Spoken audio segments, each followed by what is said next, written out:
The lifelong question, which of us is the good wizard and which of us is the evil wizard, will likely not be the answer that you come to today, because we're both evil wizards. Spoiler. But we've got a bunch of other very interesting RPG and D&D focused content today. Vince on the podcast, known as Fireball the Gazebo.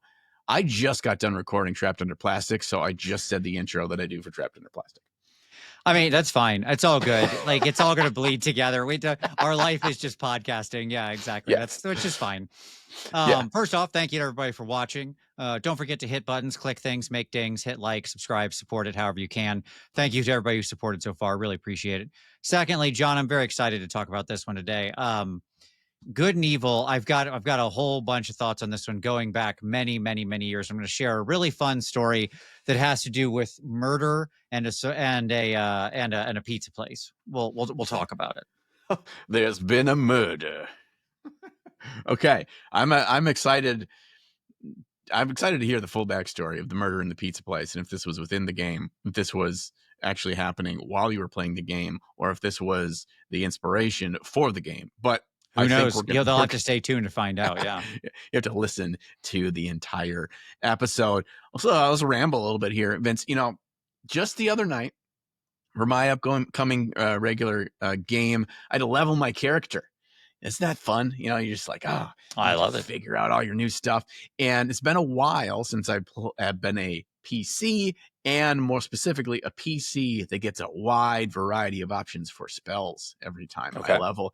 And I spent a good 2 hours just reading through all the spells in the new 2024 Player's Handbook D&D to try to find the spells that in my mind would be maximum fun. And so I was like, I'm not going to pick anything based on what I feel like the group needs or what I feel like is my character class is good at. But what spells, when I read them, do I go, oh, that could have a lot of opportunities. You're looking for potential, yes. Going back to our magic episode, which if you haven't listened to, spells that open up the door to have fun, in my estimation, are the best. It's slim pickings, unfortunately, at many levels within the 2024 PHB, but there are some. Yeah, there are some. I decided to take rope trick because you know what? I'm going to stretch that rope, a little noodle noose, as far as I can take it, and see what the DM allows. That's always a fun one. You can hide in places. It's very clever. Yeah, sure. Avoid sort of guard patrols. Just take a little rest. There's all sorts of different options for rope trick. Yes, absolutely. Yeah. So I ended up taking. I realize now my illusionist is level 4, and he doesn't have a singular damage spell. So whoops. Oh well. We'll figure that out. I don't think that's an issue. Or not necessary at all. You're an illusionist. Why would you have damage spells? I know. I just make a bunch of make-believe things to make them feel like that they're just living in a simulation. Right. That's my plan. It used to be back in the day that there was a lot of illusion damaging spells, but do you remember the whole shadow magic journey that illusionists had for a while, where like they would infuse more and more of their illusions with like shadow magic that made it real? So you could just like have fireball, but with more steps. Yeah. Remember this little thing? Oh yeah. They've largely gone away with a lot of the psychic damage things in Illusion too. There are still some of those, just like, I didn't actually hurt you, but my brain hurts from the thought that I was hurt in the arm, emotional damage, as it were. But yeah, that's pretty much what I spent my evening the other night doing, and I had a really good time doing it. And so I'm prepped because we're playing on Sunday, and I am going to be here with all sorts of chicanery, as it were. Oh, I'm very excited. For myself, my own game, obviously I'm running the game, so no joy of leveling up a character, which is a shame because leveling in second edition was always immensely fun because lots of different things can move around interestingly, and people level at different times, which is funny, right? Because obviously differing experience charts. But instead, I wanted to talk about something that happened during the game. So in this particular game, there's a little bit of a break from the normal thing. In the PCs, the sort of caravan that they're with, they're basically, this caravan is spending a lot of time at the keep trading with other merchants that come through. But he said at some point that he had to there was a point coming that they knew it was going to break up their time where they had to leave and go escort him from the keep over into the neighboring country. It is the keep on the borderlands border There you go. And where he was going to have other guards local to that country come and pick him up. So they were going to be able to come back and they'd be on their own for some amount of time and so on and so forth. I basically wanted to break up their stay at this keep with like times where I knew they'd be doing other things. So it didn't get repetitive. You know what I'm Right. saying? So I It's could have a little bit important. of structure. Yeah. Yep. So nonetheless, and I had a fun few adventures planned for them on the road. One of them being when they got on the road, they come to like a way station kind of stop where there's other caravans pulled up, very common on well traveled roads. They Old sit timey down, truck stop, right? an Yeah. old timey truck stop. Yeah. So they're at the old timey truck stop, bunch of people sitting around, other merchants, and there's a wagon full of people who are clearly in a cult. Mm. Okay. And these people worship a being called Kwanzar. And Kwanzar is like a phoenix being that they think is going to come back and cleanse the entire world of everybody except who believes in Kwanzar. So like a doomsday cult, but they're like nice. They're like friendly people. They're not mean about it. They're not trying to expedite it. They just think it's what's going to happen, right? Oh, it's like It's the just factual. Heaven's Gate cult from the late 90s for sure. Well, they all did bad things, right, and killed themselves or whatever. Like that was that. I mean, No, they're real happy before that, though. I'm sure. No, did you ever watch Parks and Recreation? Of course I did. Okay. You remember the cult that's there in Pawnee that's that comes out in the park and they're like, Yes. well, it didn't happen again this year, maybe next year. Right. I've readjusted my dates and I see the new date is next year. And Leslie Knope is like, I'm sure they will be. Yeah. Zardoz or whatever will come back next time or whatever. Yeah, Right? Zargaz the All-Seeing. Yeah, and Yes. if come to find out that it was just this guy's way to actually have friends. He knew it was Right. never happening, so he could actually have social get-togethers. Yeah. So that's more what I pictured this cult, right? Like, I kind of based them off that for their personality. Like they were all nice people. They're all here. They're just in this thing. And long story short, there's like this weird shape-shifting creature that is traveling with them that's killing them off slowly. Okay. Oh no. And it's like a really weird, unique second edition monster that I haven't seen them reprinted, probably because of its name. It's called like a butt. BHUT.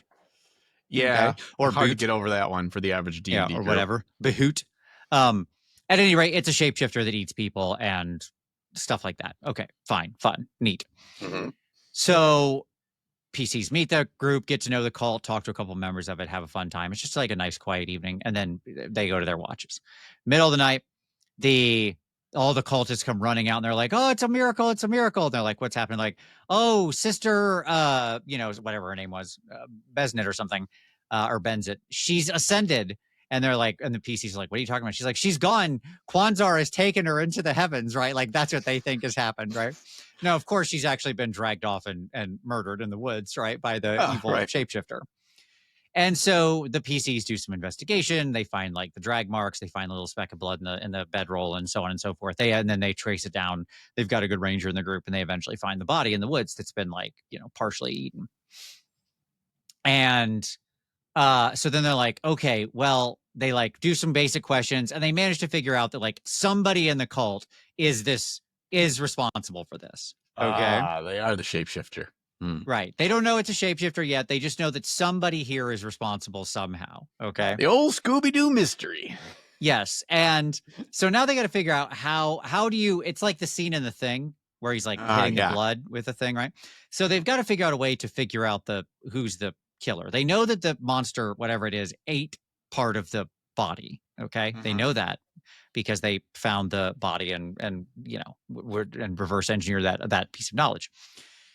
So I'm like, and this is just open ended. Like I have no answer for how they're going to figure this out, right? Mm-hmm.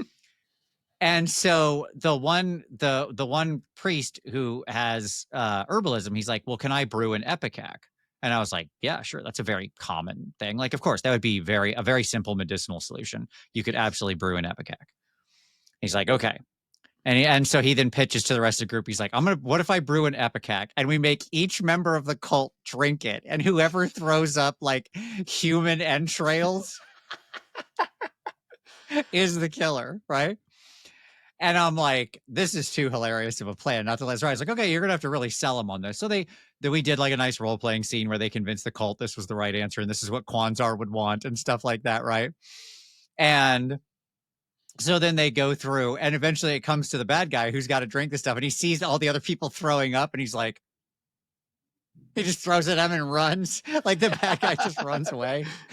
So anyways, the point of the story is that like I want to encourage both players and GMs to like think outside the box and create wacky plans. Like it was such a good use of the skill. It was so creative and fun, right? Like nowhere written on the character sheet was brew an epic hack, right? Uh-huh. And I would have never, you could have given me 10 shots at a plan to figure this out. I wouldn't have come up with that one, right? No. And I just loved it. I thought it was so original. I made them work for it. They made some roles. I made them role play some to get it done, right? But in Yeah. the end, I let it succeed. And it was a really interesting, fun scene that like everybody at the end of the night was like, that was great. You know, they really enjoyed it. And so I think like sometimes it's okay to let a wacky idea roll. That's what I'll say. Right. Yeah, it's pretty quickly do you realize that picturing it in your head how this scene is going to play out with that plan, do you realize, oh man, this is totally worth it, right? If Right. it's not even so much the decision that they come to for a solution or an attempted solution that you really need to scrutinize. It's the what happens in the world based on that action or that decision. And if it creates drama, if it creates interest, if it creates a new path to go to, that's what matters. And there's no way that this plan does not go off in some sort of ridiculous manner. Absolutely. And like they had such a good time meeting the cult that like it's supposed to be just a one-off encounter, but I've already, I mean, if you're one of my players and you listen to this, ignore this part. But like I've already decided I'm gonna bring the cult back in the future. Like they'll meet them again, right? And I'm just like, they're too fun as NPCs. And you'll be like, hi, we're the cult that you made throw up in the middle of the wilderness. Remember us? Yeah, they're just the vomitous cult now at this point. There you go. It's like the Red Wedding from Game of Thrones, but it's just barfing. That's just see, that was where I thought they were going to go. Is they weren't going to tell them, and they were just going to spike all the stew over dinner. Sure. And then Sure. just at one point, it's just mass vomitous, and then you'd get to figure out. No, they sold it. They sold it, and I was like, good on you. That's yeah, even better. I agree. I agree to have nothing but Taco Bell and shots of Jägermeister here tonight, and we'll see what happens. We'll see who ate the person. Right. But that brings us to our next segment, okay? Because Yeah. this is, I think, a good segue in. Mhm. We're going to do a little different segment. We have optional segments on this show every so often, and one of these that we want to play around with, and we'll do every so often, is called Adventure Hooks, Character Hooks, okay, or just hooks. And Just so, the hooks. just the hooks. There you go. That's a good name for the segment. Just the hooks. So John challenged me to come up with an adventure hook, right? And then he, in response to that, is going to make a character hook. Okay. And this is the kind of stuff that hopefully you could just use in your game, this kind of thing, Yeah. whether you're a player or a GM. Yeah. Okay. You want me to go? You ready Yeah. you ready for the adventure hook? I'm as ready as I'm going to be. I've got all my antennas up and ready to absorb. All right. Wonderful. In a small town, let's say, I don't know, a couple hundred people. All right. There is an annual festival. This festival is celebrating some kind of, harvest deity or something like that. The kind of thing you would expect in most small towns across, frankly, most every culture in the world, everywhere. And the PCs happen to be in town during the time of this festival. And it's normally a time of great celebration and so on and so forth. However, this time during the festival, the PCs are met. They're staying in an inn, looking forward to the festival that's going to start the next morning. And the PCs are met in the inn at night by a strange figure cloaked in black that openly introduces himself as an assassin. Okay. Oh, gosh. And the assassin says, if I don't kill the mayor of this town, the ostensible founder of the feast of this festival, by tomorrow morning, okay, then everybody at that festival is going to die. That's the adventure hook. Okay. Is this an existing campaign, or is this the start of a campaign? So I think this would be a build great way to character? start a campaign. The Yeah, I PCs are agree. in town for this. This would be an awesome opening to a campaign. They already have some kind of character connection as they grew up together. They're already familiar with the town. Think of like the beginning of the Wheel of Time or whatever, right? They're all like small kids together, or young kids or whatever, teenagers from a village, right? That kind of thing. Right. Like, because that's what's in my head. That kind of village, like from the beginning of Wheel of Time. it's funny you say that because exactly what I thought. Because then there is the mayor there, and then there is the seasonal festival, and that's when shit goes awry at the beginning of Yeah. Wheel of Time. I hadn't considered the Wheel of Time before you asked me to actually like analogize, but yes, there you go.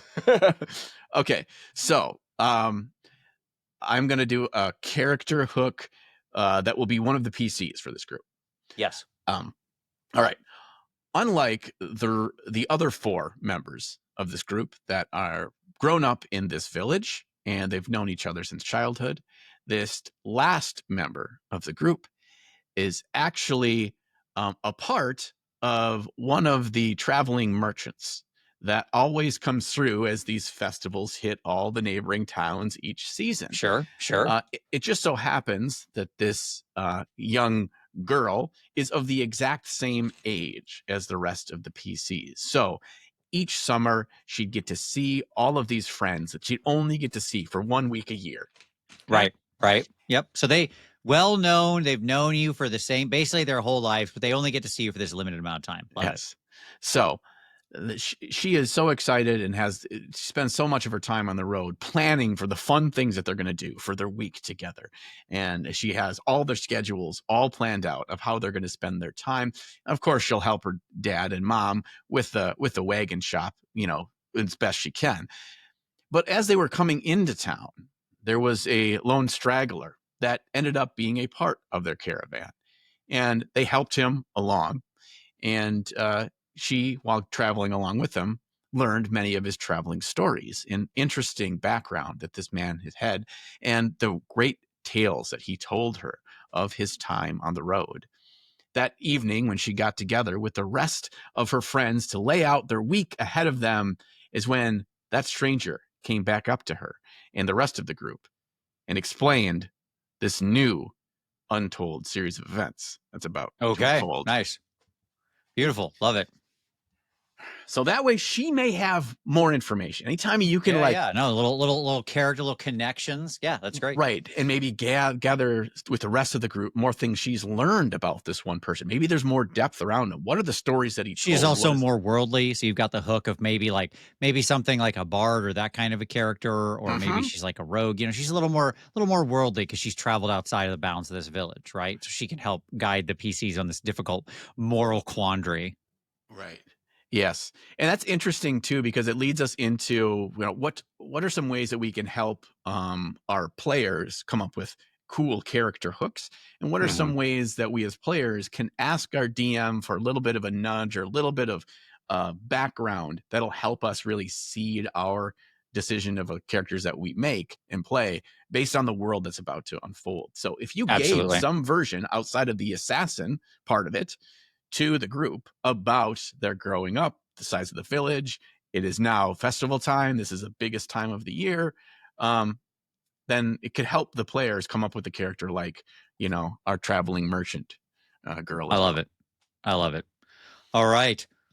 Very good. So there you go. If any of you try to use any of those the hook is in part of your campaign, new campaign, our character, or something that we talk about here has kind of inspired you or gets you on a mode of thinking to institute something in your game, please share with us. We read all the comments and it's fun for us. And I'm going to say this from a selfish perspective. I have taken things from my own campaigns already and my own characters based on your comments below. Absolutely. So, yeah, none of us are as good as all of us, right? That's what it comes down to. It feels like something Superman said. Oh, there you go. Could be. I don't know.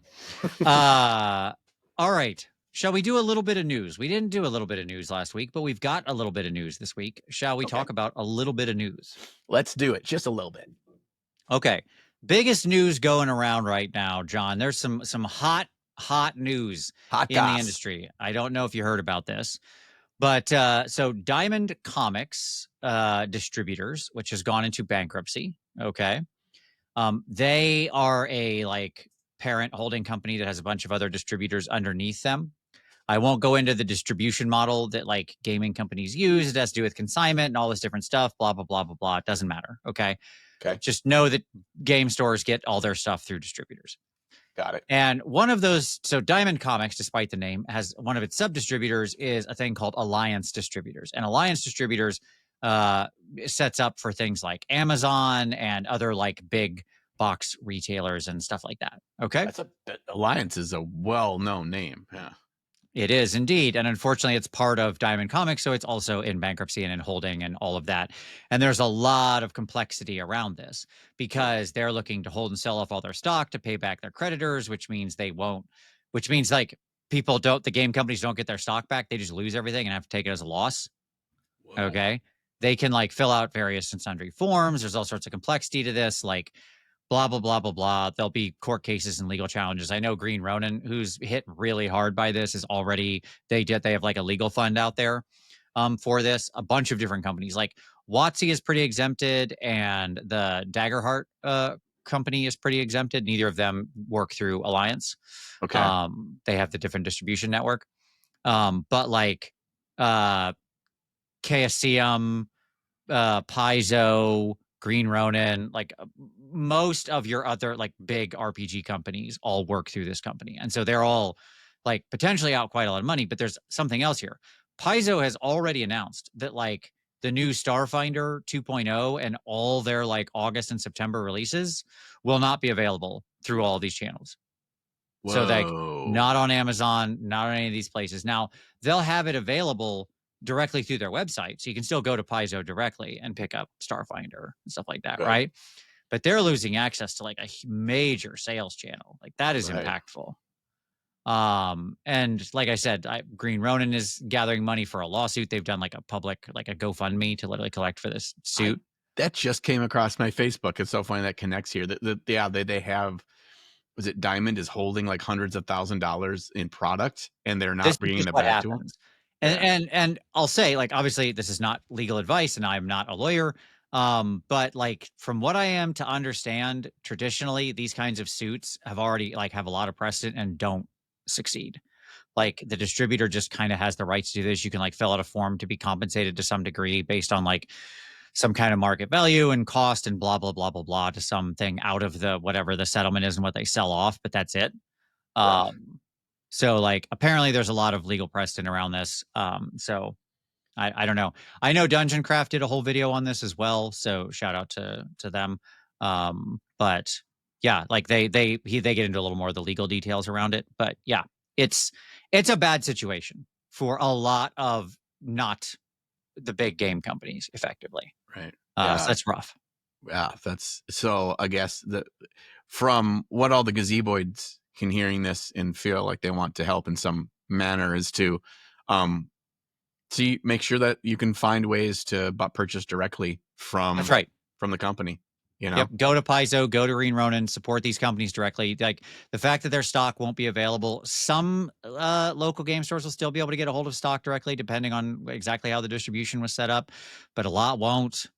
You won't be able to get the stuff on Amazon. So just it's okay. If you want to pick up like Starfinder 2.0, you can. You just, when it comes out next month, you just got to go to Paizo directly. And or like I think they'll have it at Gen Con. I don't know, but I would imagine so. I would imagine so. But at any rate, the point is they'll still be there. Companies will have it's going to be rough for them to get through this. So support your companies, support these smaller game companies if they make games you like. This is the time. Wow. So there you go. You mentioned Gen Con too. I think maybe one of these, maybe next year, maybe that's a little gazeboid goal for us to have. Maybe we go to Gen Con next year, do something fun there. Maybe a little meetup. Maybe you just walk around and hop in on random people's gaming tables and Absolutely. play as random NPCs. They trust us. We're here to do good or evil. I've been there every year since 2006, so I'll be there. I've never gone, so you will be my Sherpa, and you will guide me through. I'll take you through everything. It's so much bigger than you think. However big you imagine. However big you imagine it to be, you are wrong. So yeah, you're getting ready to go then pretty soon, right? It's like a week or two. Yeah, no, it's longer than that. It's the end of the month, so. 2 weeks. By the time this comes out, it's like 2-ish weeks away, 2.5, something like that. So wow, exciting! You have to give me the play-by-play. Oh yeah, for sure. When you get back, most of what I focus on at Gen Con is where I'm eating. That's the primary. Like, you got to get your food situation mapped out. It's very important. I mean, that is all the more reason why I need to go with you there, because then you already are the expert in the foods. We've got all the hot spots down. Yes, absolutely. Do you do much gaming and checking out of new products, buying of books? Do you participate in any one-shot games or anything like that? Not really. I like to do panels. So I'll generally do a couple panels of like around the role playing game industry. I generally find that to be much more valuable use of my time. Like I got to sit on some years back. I got to actually sit in on a panel with Dave Arneson and some others. Wow. Like where he was talking about early D&D and Blackmore and all that. It was amazing. Like hearing him share those stories. Couple like Ed Greenwood things, just like stuff like that. It's just cool to see those people and have them share their tales. So That's amazing. And of course, you always got to be on the lookout for the best Magic the Gathering buys. So of that's course, like I'm looking for books and stuff like that. We always play new games. Like we do a lot of board games and stuff like that. So it's the full experience. So all yeah, right. Yeah, you're fully drinking from the fire hose, as it were, on the absolutely. weekend. So I look All right, forward my to next joining little you. piece of news Okay. is you remember that we had some shakeups at Wizards of the Coast recently around D&D, right? With Mhm. Perkins and Crawford leaving. So now they've named a new head of D&D, a gentleman named Dan, and I'm going to butcher this last name, Ayub, Ayoub. I've never heard him say his own name. I don't know how to say his name, Ayub. But at any rate, he's internal to the company. And they have said that the interesting part of this, like I'm sure Dan is a perfectly nice guy. He said he's been playing D&D since he was 12, so he seems to be passionate about the thing. That's great. Mhm. But the important part is that Hasbro slash WotC has decided that they are moving D&D to a franchise model. Everything is under one roof. So books, digital, film, media, everything. The game is all now under one head. This guy. He runs the show for everything. So he is now like he's like the Kevin Feige of all things D&D. Does that make sense? Yeah. Yes. Yes. Okay. Huh. So like the same studios that are making it's not the same people. Obviously, they're different Right. people assigned different roles, but the same studio, it's all under one roof. Because it used to be quite separate. They had like different movie development and television, like IP development sat in a different group and so on and so forth. But no longer. Now it's all one house. Which I don't know what to think about, is my honest Right. answer. That I mean, it very well could be that the actual day to day and how the departments function does not change much at all, right? That Could be. you're all still Yep. under a roof, but it's just kind of remanagement of or reorganization of management structure, excuse me, and it doesn't affect too much the day to day. However, it could be entirely different. That it's all a downhill, and everything needs to lead back up to synergy, right? And Yes. how these things all work together, and that could be amazing, or that could be a hot garbage fire. That's right. That's right. It's like who's creatively steering the ship and how that's going to manifest really does matter. I agree completely. So we'll see. My advice on that one is stay tuned. So Yeah, there you go. exactly. Exactly. Okay. You got one more I on got here one for more a little quick bit of piece of news, and news. it's Gen Con related. Okay. So there's a Lord of the Rings tabletop RPG. It has a little bit of like board game elements, stuff like that too as well. But anyways, there's sort of two versions of it.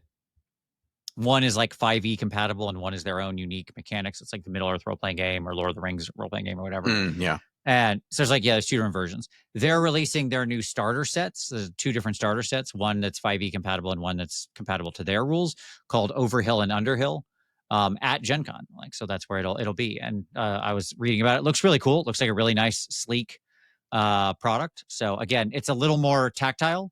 They're making it like there's a board and there's little pieces and stuff like that. Like it has some board gamey type elements to it, even though it is a TTRPG. And so I thought it was interesting because I mean, Lord of the Rings is Lord of the Rings, right? Like it is the Right. great granddaddy of everything, and it just looked really well made, and so I'm going to look out for it. You asked about like me wanting to check things out at Gen Con. This is one of the things I wanted to check out. So there you go. All right. I expect a full vlog style update from you each evening. You give me the full breakdown in videos of series that we can share, or just for me. Absolutely. Either way. I did want to piggyback on this as talking about different RPG system, and that we had mentioned in prior episodes Daggerheart, and you had mentioned them earlier in the Diamond Chicanery that's happening here. But we have a plan, Vince and I do, in regards to Dragonheart. We are Daggerheart.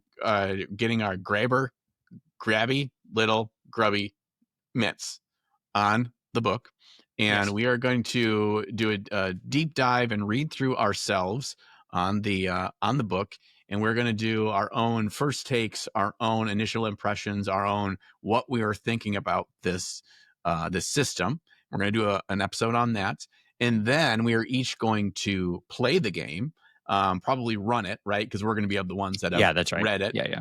And we're going to each run our own games of Jaggerheart. And then we're going to do a future episode of our takeaways from having experienced the system afterwards. So we kind of get a before and after feature on that. So if it's something you're interested in, keep an eye out. Also, if you'd like us to do a similar kind of a thing with a different system or something that you're excited to hear about that's new or that's upcoming, to put it on our radar so we can check out whether it's a Kickstarter campaign or just I don't know, Brandon Sanderson stuff or whatever, like let us know. And we will make a list of homework assignments for ourselves for this. Absolutely. Yeah. It's the things we have to go take away and play. Yes. As we browbeat our groups into playing new games as well. Yeah. 100%. Yeah. This is for my job. You are my guinea pigs. So That's good right. luck. That's Good right. luck. All right. We're talking about good and evil today, Vince. Yes. Let's dig into it. The Daggerheart thing was important, but you did ruin my segue because I was going to say, speaking of Lord of the Rings, a classic tale of good versus evil where there's, very strict moral paradigms. But that's okay. I can still use the segue like I just did. Yeah, we're going to talk about good and evil today in games, right? Okay. So this is always a hot topic, right? Like this has been the hot topic forever. People discussing the nature of this in games and like alignment systems and games that have them and games that don't, and are beings innately evil and all of this kind of stuff. Surprise, surprise, the human race, which has wrestled with its own morality for its entire existence, also wrestles with morality in an abstracted, gamified way, right? Weird. Right. Yeah, absolutely. Yeah, and it's we as RPG players are always walking this fine line of wanting it to feel as much like a real world as we can.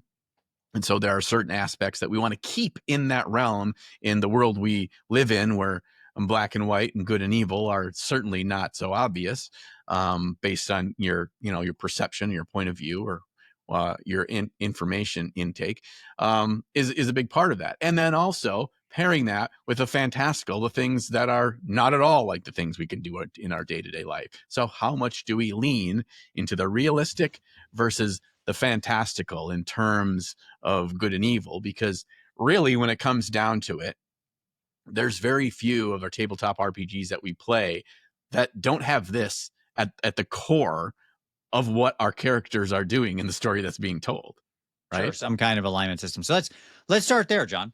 There are role-playing games that don't have alignment systems in them, of course. There are many that do and many that don't.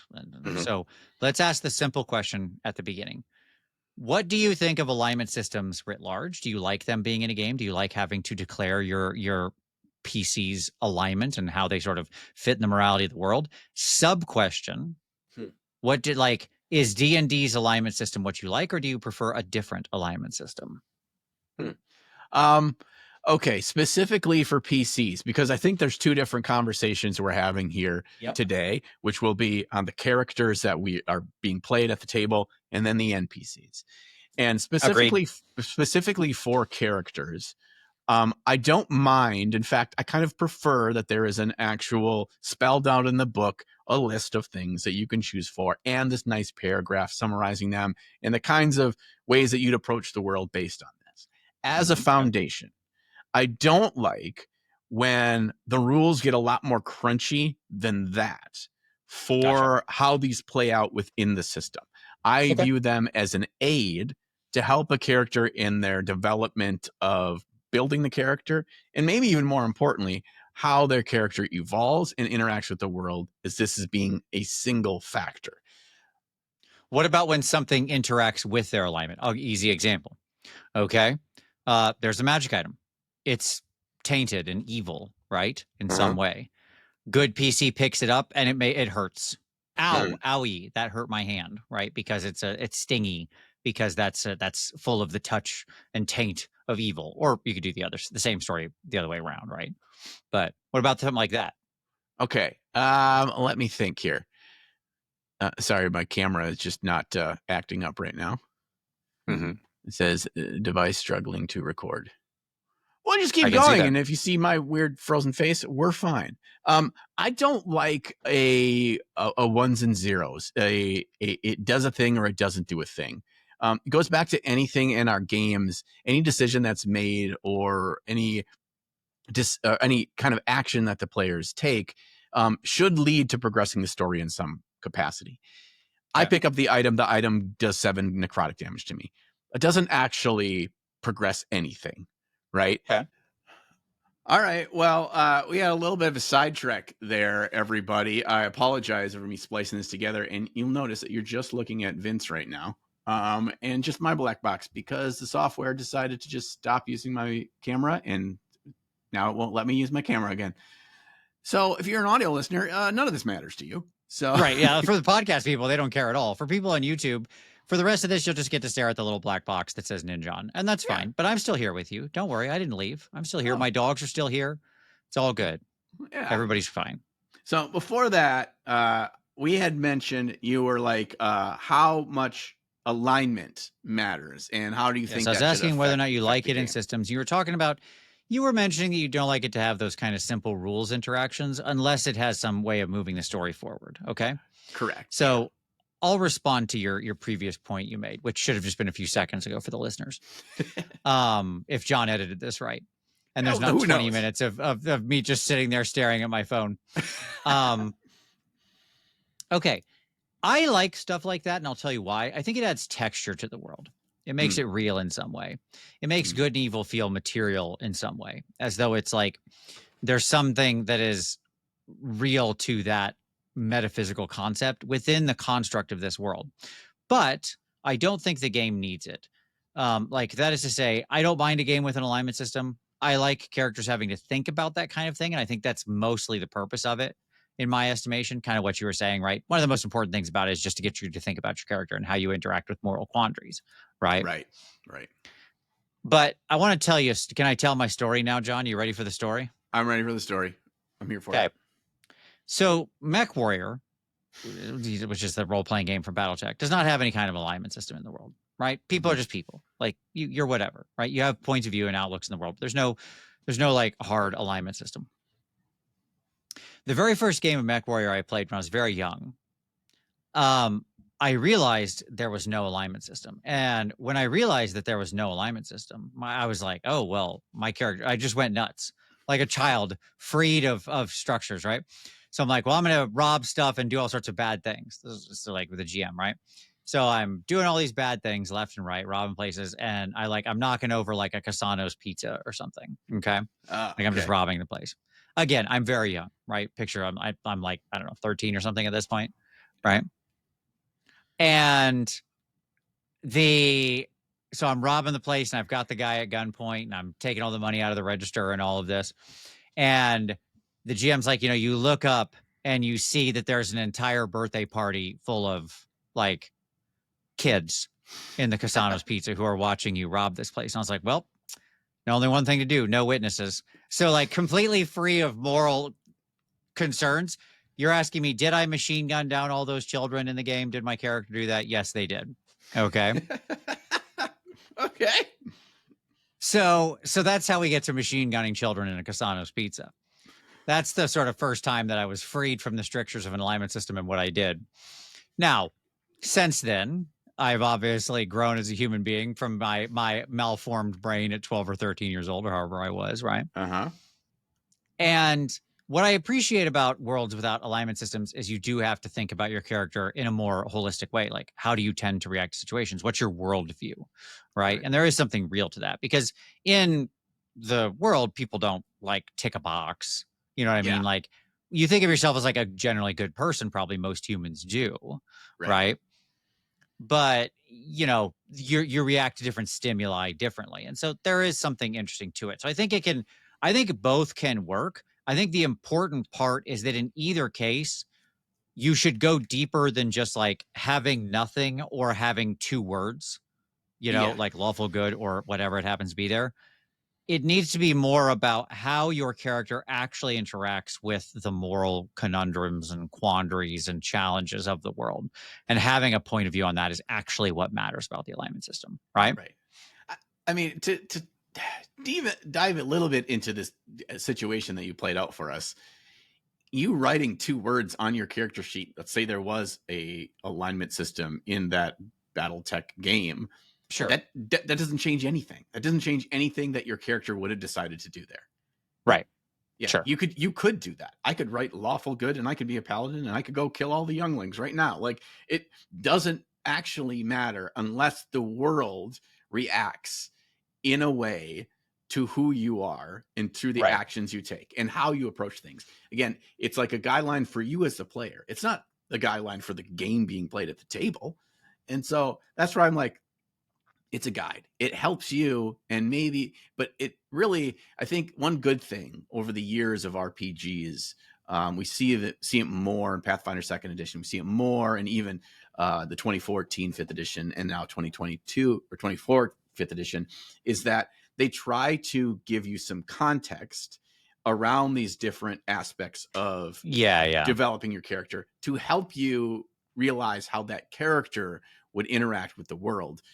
And motivations, to me, and this is a bigger conversation for NPCs, but your motivations are a much bigger factor for how you act with the world rather than lawful good. Well, lawful good could mean a bazillion things, but your motivation My would lead strict you to that. rule with my players is I don't want to ever hear reference to your alignment when you're telling me why you're going to choose or act in a certain way.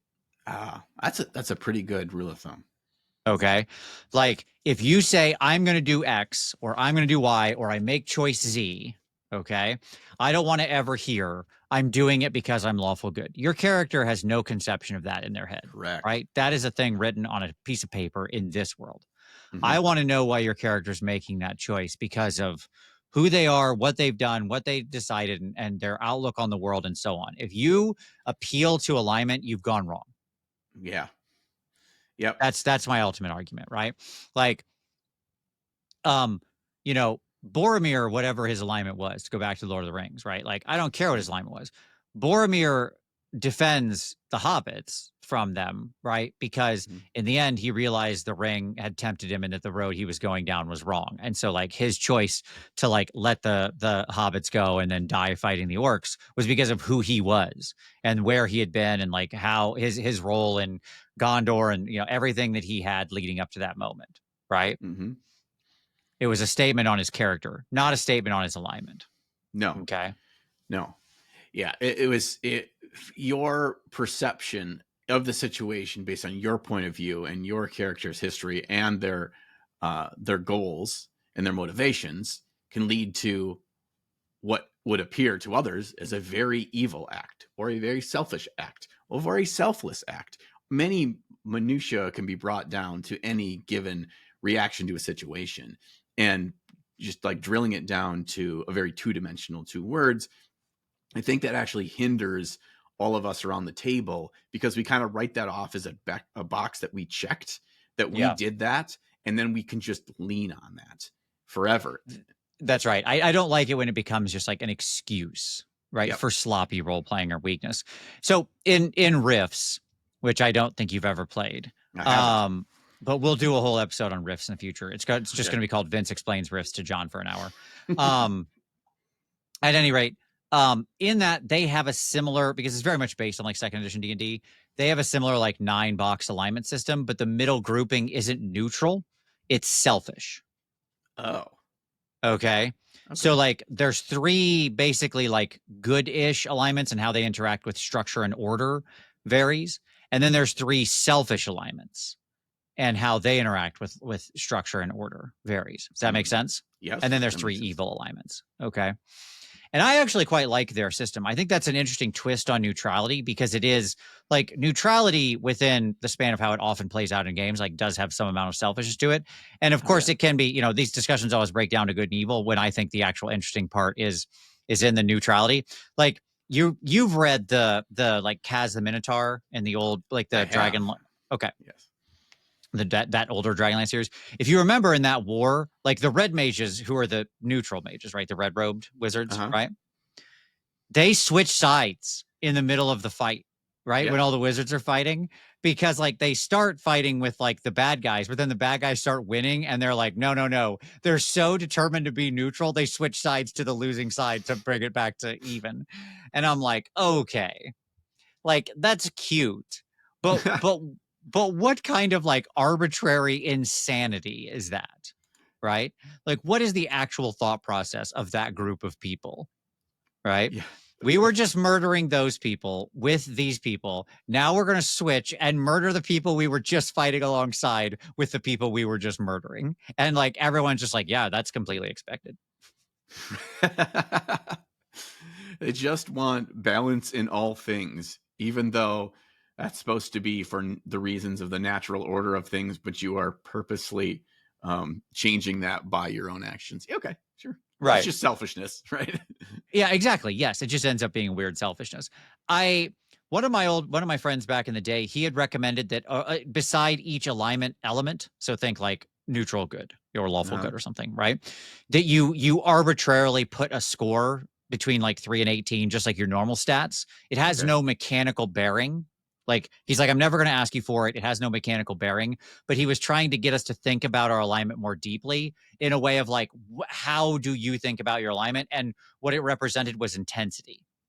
Does Oh, that make okay. sense? Yes. So, like, imagine you're lawful good and you put a 3 next to lawful and an 18 next to good, Uh-huh. okay, or something like that, right? So, in that world, the point being that, like, you're lawful, but weakly. You get what I'm Right. saying? Like, yes, you want to follow the law, but you're like, you're willing to bend that part of your alignment pretty readily if good comes into conflict with it. Because that's Correct. always the old question, right? Of what happens when the two sides of the coin conflict. Right. Yeah. What happens when being good means breaking the law or something like that? Yeah. And so in that case, he was like, you should think about that as a comparative, just so it'll help guide you through those moral quandaries, right? How does your Right. character see themselves? I thought that Right. was kind of an interesting little arbitrary additional tool. I thought that was fun. Yeah, and So, I think so too because I think even more than how it mechanically affected the game, it was more of the like you said, asking folks to think about it on a deeper spectrum than right, that. And I think being able to assess any situation from your character's point of view is good or evil, um, because that's how they relate themselves to the world as a binary. Then we need to assess every situation that our character finds himself in that same binary. And right. that's boring. Yeah, And agreed. if you play a game that's just that way, you're never pressing your characters to really think strategically or think deeply about their actions, about the motivations of others, about thinking of things in more three-dimensional realistic terms, rather than bad guy always wants the world to end or wants to make sure all the good people die. Like, or Right. good people just want what's best for everybody, right? So it's like, well, you're either, Bernie Sanders or Hitler. It's like, well, it's much more complex than that, right? So Yeah, the real world is more complex than that. I'll give you an easy example. Because I love presenting PCs with like interesting moral choices. Not like you have to bet the whole farm on it. Not Green Goblin, like who dies. Not that yeah, kind of thing, right? So recently in the game, there was a situation where the PCs killed sort of the bad guy. I talked about it when they walked in and chopped the wizard's head off, just like very quickly. And his two thugs were like, "Yeah, we're good." And then immediately, right, like we're not here for this fight. They had innocents that needed to go back to that needed to be extracted from the dungeon. Okay. mhm, And the two bad guy bodyguards were like, well, we'll take them back to town. Okay. If you let us live and just let us go, we'll take these two back to town. And this is immediately a moral quandary for the right, paladin who like believed these two need to be brought to justice. They're criminals. uh-huh, Okay. But also wants to save the life of two innocent people who uh-huh, will not survive going through the rest of the dungeon with them. Right. right, mm, Okay. And I like it was a great moment of a lot of discussion amongst the group of everybody's different moral point of views and how they felt. And can we trust these two? Will they just kill these two ladies? How do we make sure they're safe? Blah, blah, blah.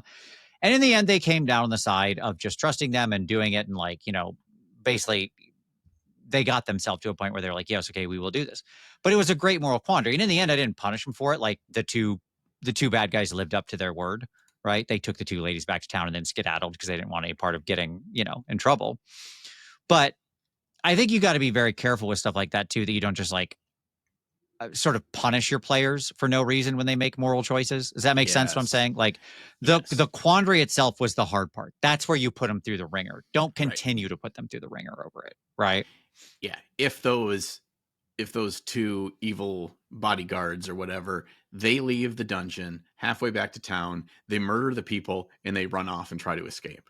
Well, first things first, you've made an extra freaking job for yourself as the DM that has now pushed the story probably in a direction you didn't care about, which is tracking down these two goons Exactly. Yep. and murdering them in their sleep or whatever. And two, you're exactly right. You don't want to gotcha moment your players. You do not want them to think that you're trying to pull some trickery on them, and that if they choose the wrong choice in a gray soup of options, that there's a right and a wrong. Because that's also not the way that the real world works either. That there's immediate repercussions, and I immediately see the problems because I did not brush my teeth twice a day for 30 years. Right. Like let's let it play out. And also realistically, they wouldn't have any information on what happened in that situation until long after they got back from the dungeon. Do they go back to that town? Do they hear anything? Do they seek them out? Do they just, hope for the best or whatever? Right. And then it's less on their radar of importance. Yep. And for them, it's just they got back to town. They saw the two women. The guys are gone.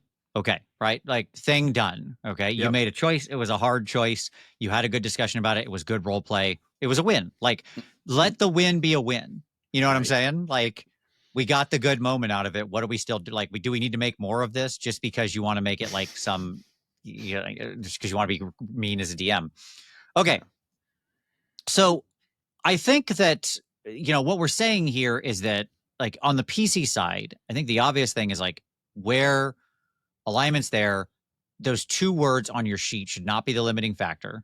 You should be the starting point that you think more deeply about, that you apply to real situations, conundrums, quandaries, and questions in the world, and that you utilize how that's shaped your motivations, interactions, and stuff like that. Right. And Right. when you decide, you should decide from those things. Right. Yeah. Yes. Yes. I think I like it when a game actually provokes you, like, oh, this place, like you go into a very evil place and the good people, you can say, like, okay, if you have a good alignment, you feel very uncomfortable in here. Doesn't need a mechanical kick necessarily. Could, Sure. might not. But just being able to say anybody who's good aligned, you feel like an icy hand is on the lower part of your spine, right? Something like that, like it just something's wrong here. Or vice versa, right? Right.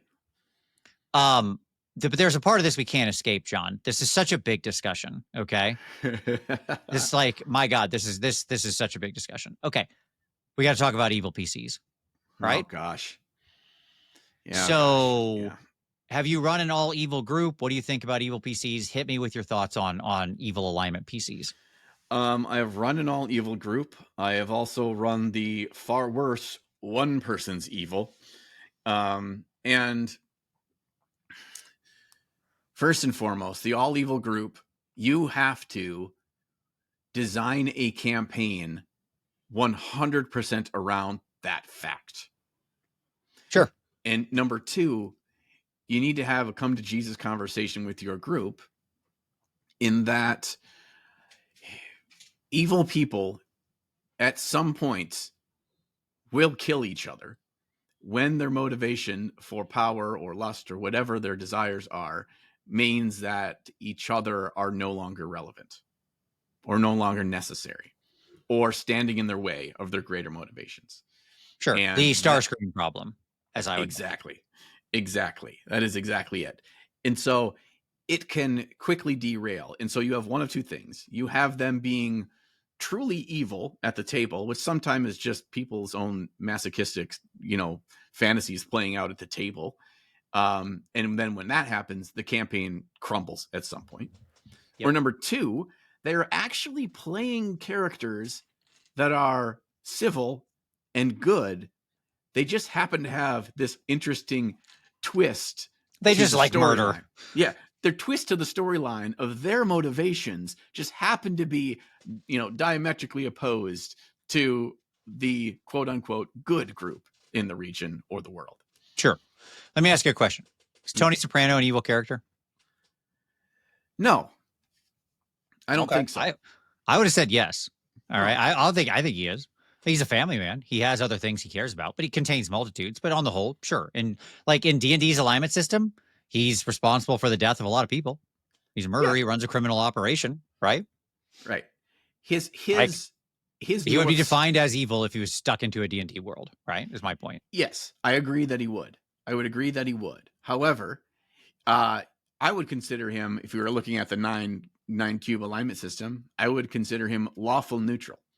And his Okay. Well, lawfulness is his code of conduct of what matters the most to him, which is obviously his family and protection to those that he cares about. And the way that he goes about it, I would consider, you could consider that right on that edge of evil or neutral. by the way, He this is where the Rift's alignment system does succeed much better because the what you're that equivalent you're talking about, lawful evil, is called a Barrent in that yeah. system. Okay. And it's more like it doesn't care about law as you would think about law. Okay. Mm-hmm. It cares about having a code. Does that make Mm, sense? And yes. that I agree, Tony Soprano has a code. Yes. Right. Yes. Yes. And again, like this is a really good transition to players and to NPCs, and we don't have to jump right into NPCs this very second, but it is complex, and it should be complex.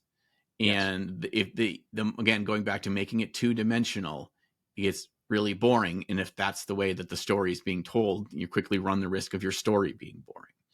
I agree. So I agree. okay, All right, so I got another one for you. You ready? okay, Here's my second one. Okay. okay, Did you ever watch Dexter? The show Dexter? yes. Is Dexter evil? Oh, that's tough because he has urges he can't control.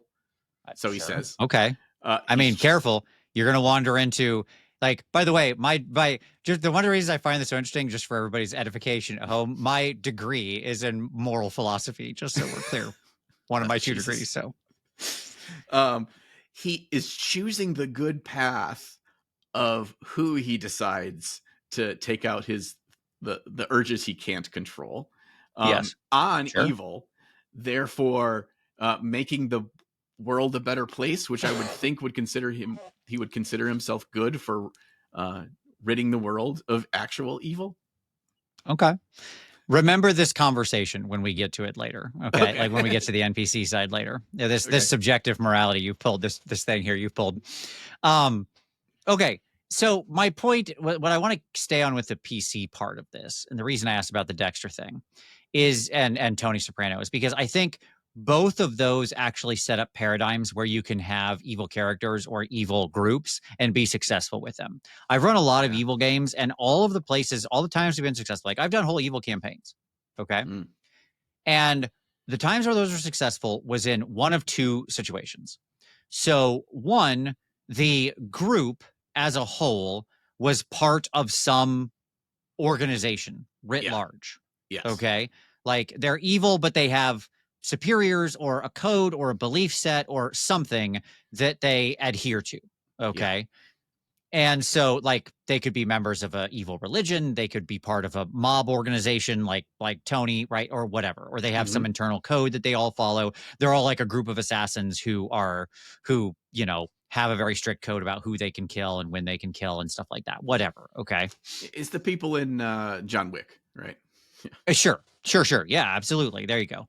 So like that's structure number one you can put on the thing, right? Where it's just like, okay, you're not all just like independent contractors out in the world being evil for no reason, and you just kind of go, right? Right.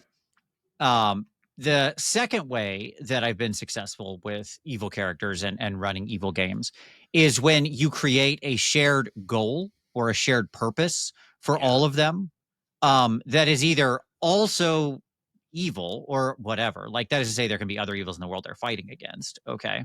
Sure. Um, because of just reasons. Like they're not doing it because they're good. They're doing it because that is something they want, right? Yes. Um, but they all have some shared road they're trying to walk together, and they know that their chance of being the most successful is together, right? So I ran an evil wizard game in like the whole society is evil wizards, but all these people had gotten together because they're trying to get to the like, sort of the top of the echelons of power within this society, and they know that they can't do it alone, right? Okay. Yes. And so they're like politically they'll maneuver against each other every so often and like cause problems for their friends, but they're not going to like out and out devolve into murder or killing. They need each other effectively, right? Sure. So basically like code, organization, or goals. That's the three things that keep it there. If you've got a single evil PC, I've had that lots of times. And my answer is it's fine. Like whenever people ask me about it, I'm like, it's fine as long as you're not trying to kill the rest of the group and you understand what you're like. I want to know why you think you're evil. I want to understand what you're trying to unpack here. Right. Okay.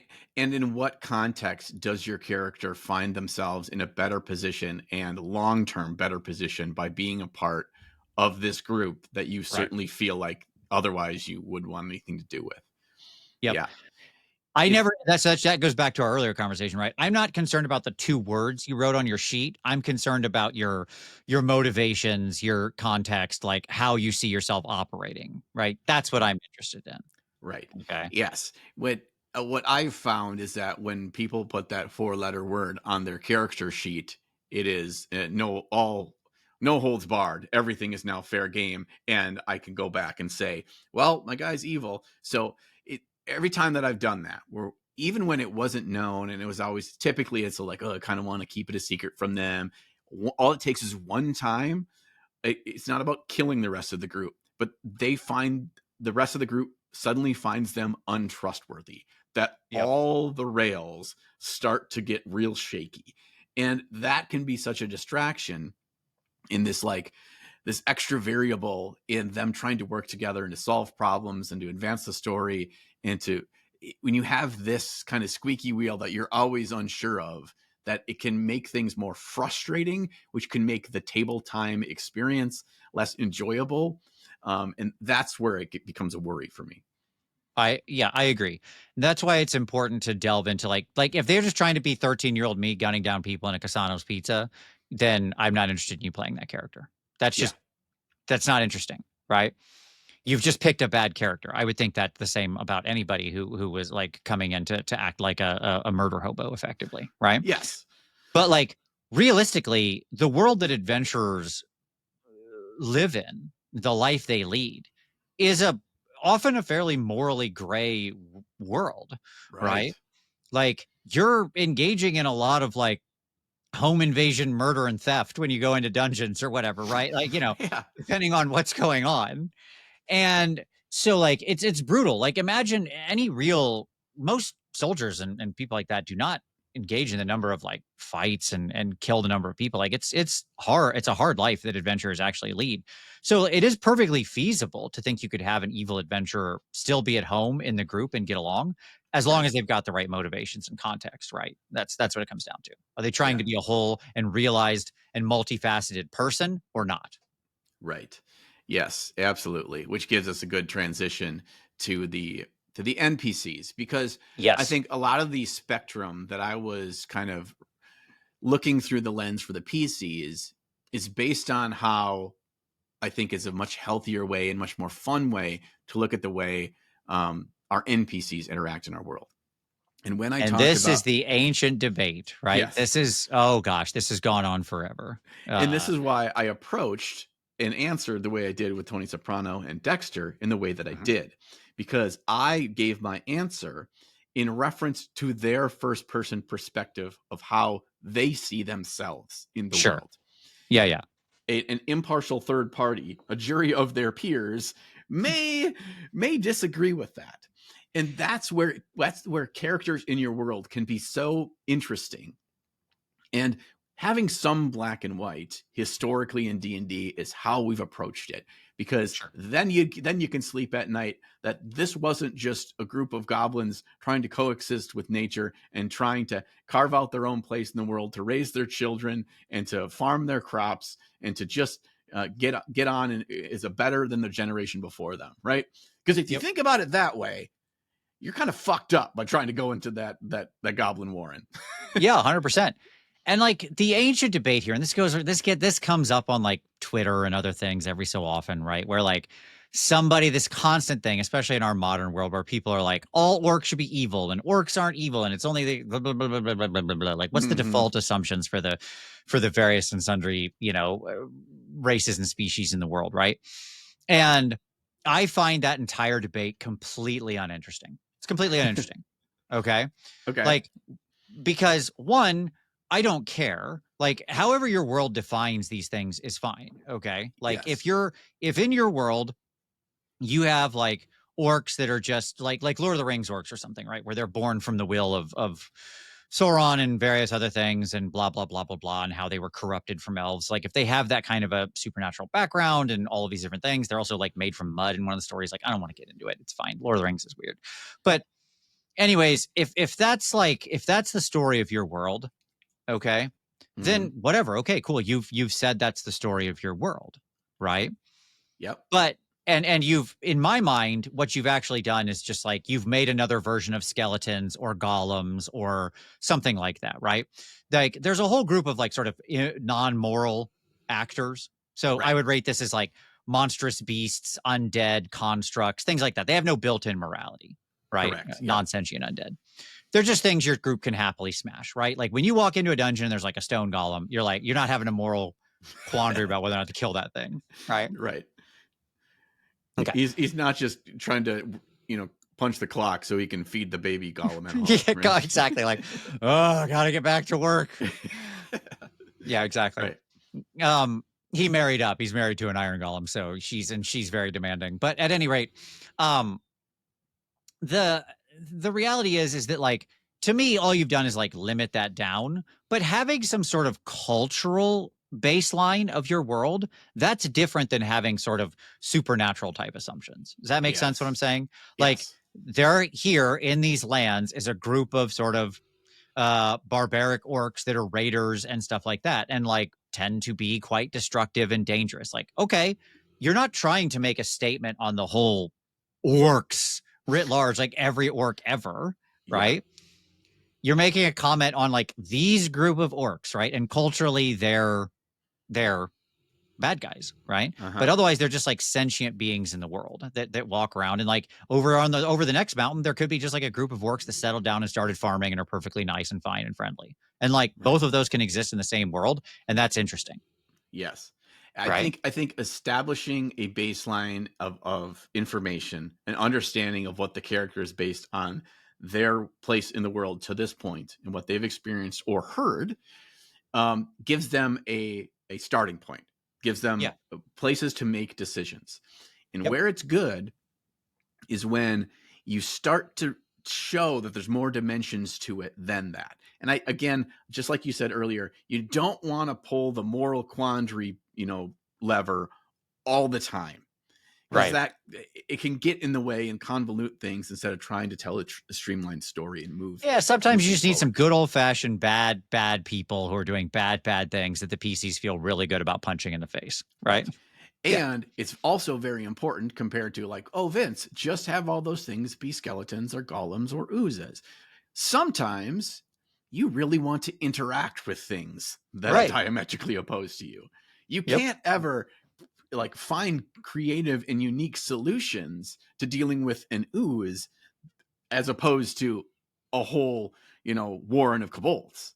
That's a different animal. And so how you can create creative solutions in different ways to approach things and allow different PCs to utilize different skills and talents to challenge those things is very valuable. There was an excellent 4-issue run. So there's a comic book character. He's one of sort of Batman's pseudo antagonists. His name's Anarchy. You familiar with this character at all? No, I'm not. Okay. It's a great character. Very interesting, the different runs he's had. Yeah, whatever. I won't get into the detail. But there was a great 4-issue run where he was trying to determine the nature of morality. Like, it's a whole philosophy 4-issue arc. So, of course, I love it, right? And so he's trying to collect the essence of good and the essence of evil. And he starts and he goes to Etrigan the demon. Okay.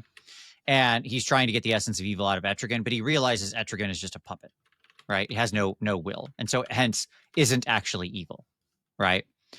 To your earlier statement of acting without control, right? Like Mhm. if there's no will, no animus, that you could make a different choice, then you're not evil, right? It's doing evil things, but it's like a force of nature. Like a hurricane isn't evil because it kills people, right? Right. It's a hurricane. Okay. So then he teleports himself to Darkseid and he has a conversation with Darkseid, like one of the true big bads of the world, right? Yes. And he asks Darkseid about morality. And Darkseid's like, what you think of as good and evil is all nonsense. There's just power and all this kind of stuff. And Anarchy basically says to Darkseid, you're full of it. You're lying. Either you're lying to yourself or you're lying to me, and I don't know which one it is. Because if that was true, if good and evil truly meant nothing, if it had no meaning whatsoever, then you could choose to do good things. You would just as often build worlds as you destroyed them, but you don't. You actively choose every day to be the piece of crap that you are, Mm. right? And you like it. You know it. You've chosen it actively because you like what it is. That's evil, right? So Right. the point being is that villains that are like that, where like, yeah, they're fully fleshed out people. It's just like what we talked about earlier. Stapling the two words on something doesn't do anything for me. That doesn't make it interesting, Uh-huh. right? Stapling a context, a set of motivations, a why, that's what makes it interesting, right? That's what makes it feel like it's real and it exists in a place, in a world, that kind of thing. Yeah. Yeah, I definitely agree, and because that's also there's a whole other depth there with Darkseid of like in his own mind he did not view himself as through this exchange here as evil, or he he never considered it that way, or he just is lying to Anarchy to shut him up and get him the hell out of there. But either Sure. way, you're right. If he was chaotic, it would also be 50-50. You flip a coin. Right. It's two-face. Half the times it comes up heads, and I do things that help the city of Gotham. The other half the time, I blow up the light rail. It's just like Yes. Yeah, yeah, exactly.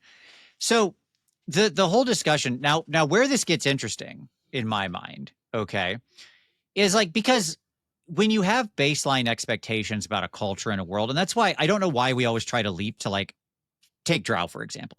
Okay. yeah. When Drow are introduced, they're largely villainous. They're portrayed as this like darkly evil, twisted elves and stuff like that, and whatever.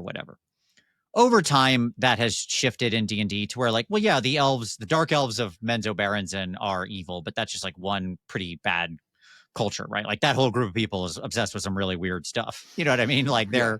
they're a bunch of evil weirdos. Okay. But there are other Drow, other places in the world. And by the way, this isn't like some recent development. There's Drow going way back into second edition, even before Dritz Duerden, that had different sort of moral outlooks on the world. You can find them in all sorts of adventures. Okay. Potential allies and stuff like that. But one of the reasons Dritz stood out and was interesting, the most interesting, was because A, there was prejudice against him in the world because he was a Drow, and B, Yes. he was actually a good guy, right? Yes. Like and so to me, I think there can be value in having like assumptions that people in the world make about other cultures, right? Like they meet a Drow, they don't like Drow, or they don't like elves, they don't like halflings or goblins or whatever. That can have value and make the world seem more real. I mean, you don't want to go overboard with it, right? But like Right. it's Star Wars when the droids try to walk in the bar.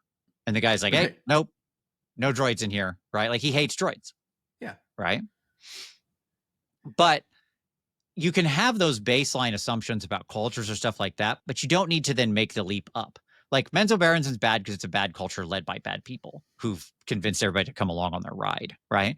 But there's plenty of other Drow, like Alistree's been around forever, and that's a bunch of good Drow. It's not like Yeah. that's some new thing, right? Yeah. And again, context matters. That's Right. all. Yes, and that's having a baseline of understanding that your characters have experienced through the world, for good, bad, or otherwise, gives them a place in the world that they can use to move forward and make decisions. And seeing how the decisions that they make may change over time based on what they experience, that they approach these different situations in, really helps them understand the complexities or sometimes just a lack thereof. You just want to go in and we realize it's the bad dude at the end of this hallway, so we just got to kill our way there and deal Right. and deal something good, a blow for good in the situation. um but it's also really weird that it's like, well, adventurers are basically mercs. They're basically mercs for Sure. hire. Yeah. And, whoever is Often, paying. not always, but like in traditional assumption, yes, that's how they're operating. Right. Yes. Yeah. And more often than not, we just assume that the people that gave them the quests and the direction that we're headed is for the reasons of good. Yep. And that that's some of the more interesting, memorable moments that you have, is realizing that your character's perceptions all this time, where while they weren't wrong and you didn't screw anything up, it's much wider than that. There's much more interesting complexities to that. And what a great time to play a game like Dungeons and Dragons, where you can then really make your statement and make your place in how you choose to interact and how you choose to change your own path on those things. I think that's a really freeing feeling, and one of the greatest feelings of playing these games is understanding that it's not just to choose your own adventure. It is not just follow the quest path in a video game. It is the intricacies that you can build into it, where you make real choices. I want to leave. I know we're going to come up toward the end here, but I want to leave with one quick story. Okay. I ran a whole campaign, John, where I basically wanted to ask the question of how evil could I make the PCs become without their knowledge? Without their knowledge. Yes. Like, could I force them into being monsters would they willingly come along on the ride? Okay. Oh. So this is like a social experiment. Yeah. Exactly. It was sort of a milligram experiment on my PCs. Yes, correct. Okay. So here's what I did. They worked for a king, and the king was an evil, very bad person, but they didn't know that. The king came off in all accounts like a very good person, right? And doing good things. The most he was evil at war. The most evil typically do, right? Of course, absolutely. Secret evil guy, right? Classic trope. Okay. They were at war with another nation. Long, protracted battle. This king wanted to win the war, blah, blah, blah, blah, blah, right? Uh-huh. Now, in fact, the other nation wasn't full of bad people, although that's how they were portrayed within that kingdom. Again, context matters, right? Yeah. Like all of the propaganda and everything in the kingdom they were from said that these people were bad and evil and so on, right? Uh-huh. And I started them off with the king giving them assignments and adventures that were that were very reasonable. Like they felt like heroes doing it. You know what I mean? Okay. Like at the first several adventures, they were doing good things to very bad people, helping their realm, feeling like champions. Yeah. So initiate trust. Okay. Yeah. And then slowly over time, what the king started doing was having the missions get worse and worse and worse and worse. Like what they had to do was getting darker and darker and darker and darker. You get what I'm saying? Yes. They were the frogs. He was putting them in the pot of water. That's right. How just slowly turning up the boil, right? Mm-hmm. And when it came down to it, there was like one character that was still loyal to the king at the end. Like eventually I started, and I kept the group together through various and sundry mechanisms, right? But it was fun and interesting to watch them slowly break off as they all individually contextualize when the king had pushed them too far, right? And there was one character who like basically remained loyal up until the end when they confront the king, and he like finally masks off, right? Right. And he becomes yes, exactly. And so it was just really interesting to watch like characters who all started the game thinking they're ostensibly good people. How far, like, let me say this. A lot of them did really bad stuff. Okay. Like, did they realize it was bad stuff, but they thought it was for like honorable purposes? They justified it. Yeah. Exactly. This is justified. This evil we know we are doing is justified. Yes, right? Because it's in the name of good. However that was told to us. However we perceive it, yes. And so it was a sort of fascinating moral experience to go through and watch them kind of, react to that. Because to me, the things that are always the least interesting within a game, within the morality, are when you run into things that people, so like demons and devils and stuff like that, that just like are made of evil stuff. Yes. Okay. Like, they're the least interesting when they're portrayed just as cackling representations of their alignment, Right. I've always found worlds like Planescape and stuff like that and like Sigil much more interesting because that treated them much more like holistic beings. Like, yeah, they're evil, but you can like go into the bar and talk to this demon and it will give you some information because it has like motivations and wants and desires and stuff like that, just the same as anybody else, the same as other being in the verse, right? And like when things are simplified and stripped down to just a couple of words on a page, the point is whether they're a demon or an orc or a PC, they become boring. When they have context and desires and goals and interests that you can work with and interact with, they become interesting. That's it. Yes. That is a great place for us to put a stopper on this, and not to say that there aren't amazing games that you can run and you can play in as a player that are much more well defined in good and evil and doing right. Obviously, The Lord of the Rings is a great example. There is no real moral quandary in the overarching story. However, there are moments throughout that our main characters that we follow in those series really are pushed and are questioning what is the right thing to do based on what we believe is good and evil. And that the ring is obviously a physical manifestation that pushes the story along. And we've always have that attached to us that we're required to have it. And there are ways that you can have a true good and evil campaign. But even in those times, what really makes The Lord of the Rings interesting is the constant pressure applied by the ring itself. And so finding ways to add your own ring to your game, even if you want your players to have a clear understanding of good and evil, is what's really going to make those memorable sessions and those memorable decisions. Completely agreed. All right, everybody. What we miss on good and evil? Tell us down below in the comments your own takes. If you've got any fun stories, hopefully not Cassano's pizza related, then you can drop that down below. Don't forget to hit like and subscribe and do all that stuff on your way out. Thank you, Gazeboids, for watching another episode. Sorry we had some technical troubles in the middle, so John's been a little bouncing letter N for the whole time, but we'll be back to normal next Tuesday. Don't worry, we're back on it. Listen, we'll get it. If nothing, we're not consistent in consistently being in every other episode. There is something goes wrong. I will say this time, it is not me. It is the software that we're using. That's what I'm going to say today. Maybe it's me. But yeah, so yeah, make sure that you do give us your thoughts down below. We always read through those. We appreciate those so much. We appreciate you. Anyone that's giving reviews on where you listen to podcasts, subscribing to the YouTube channel, even if you just listen to us, that helps us so much to reach other people. We really appreciate it. And I'm curious to hear about your good and evil and otherwise PCs that you've played or NPCs that you've created in your games. We'll be back again before you know it with another episode later, Gazeboids.